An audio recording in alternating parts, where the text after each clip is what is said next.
Good morning. Now we are discussing about the quantum mechanical operators.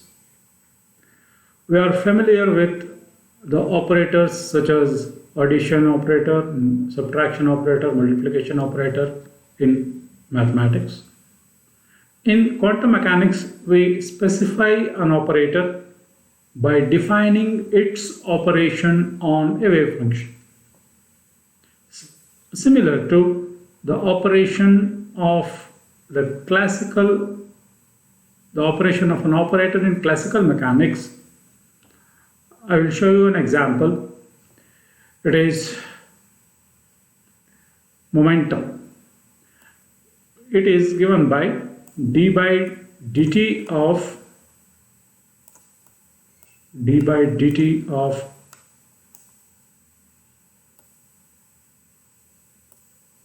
mx, or simply that is equal to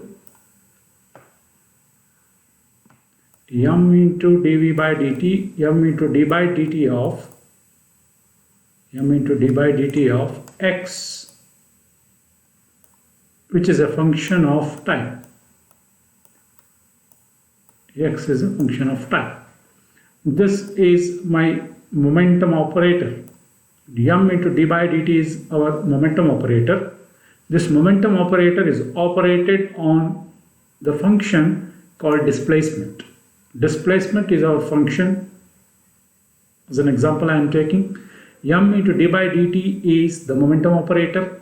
When this momentum operator is operated on this function, we get m into v, and therefore this momentum operator operated on a function, the function will change over to the other form. Likewise, even in case of quantum mechanics, we will have the operators, and when these operators operate on a wave function, we get a wave function of different form. We will have number of operators. Let us study one by one. The first operator is the momentum operator. In quantum mechanics, momentum operator is P, represented by P, that is equal to IH cross into dou by dou t. When this momentum operator is operated on a wave function, I have taken wave function as phi. Phi is my wave function, and this wave function is subjected to a momentum operator P, or otherwise momentum operator P is operated on wave function phi, and that can be written as IH cross d phi, dou phi by dou t. When operated on this, we get alpha of phi, some constant into wave function. And this eigenvalue equation, this is the eigenvalue equation of momentum operator. This one is called the eigenvalue equation of the momentum operator. The solution of this equation is phi equals a into exponential IAX by h cross. And the eigenfunction of momentum operator, this is the eigenfunction of momentum operator with the eigenvalue alpha. If an operator operated on a wave function, this is my operator, if an operator is operated on a wave function, if we get the same wave function back with some constant, then this constant is called the eigenvalue. And if the wave function is, we get the same wave function back even after the operation, then such wave function is called the eigenfunction, right? Even after operating over an operation, if the same wave function is reproduced, then such wave function is called the eigenfunction. After the operation of the operator, if we get the same wave function with some constant. That constant is called the eigenvalue. Now, coming to the energy operator. The eigen wave function of a particle in a box is represented by the wave function psi of x, that is a sine n pi x by L, where n is an integer. The energy operator is given by E equals p square by 2m, or otherwise it is minus h cross square by 2m into d square by dx square. Since p is h cross d by dx, p square becomes I square h square by into d square by dx square. I square is minus 1. 2m is as it is. Now, if this operator is operated on this wave function, we get E of psi is equal to p square by 2m of psi, that is equal to minus h cross square by 2m into d square psi by dx square.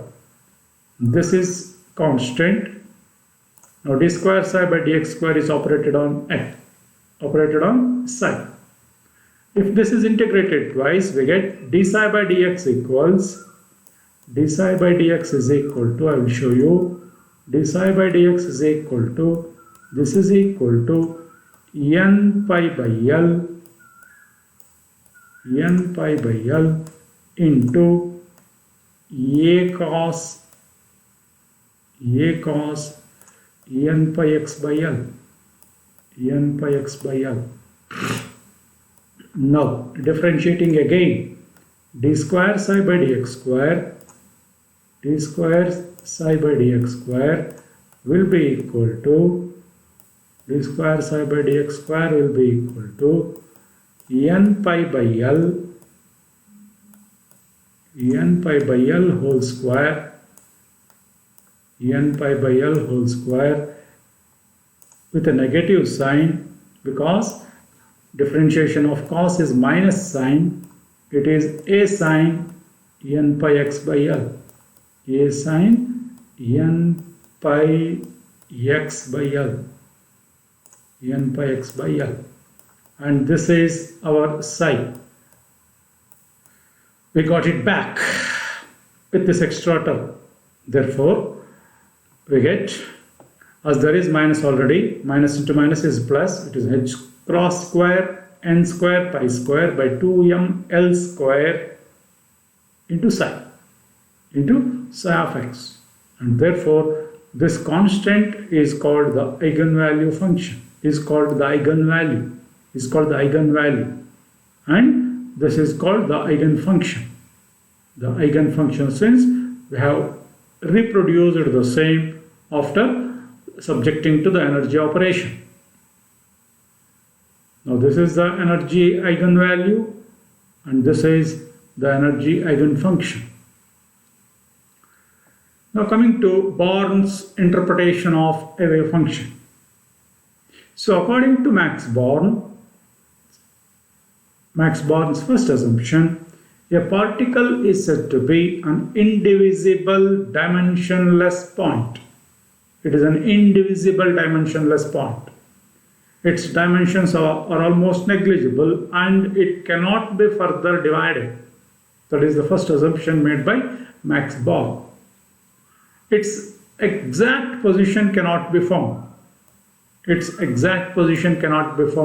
to Max Born. But its probable position can be known. But not exact position.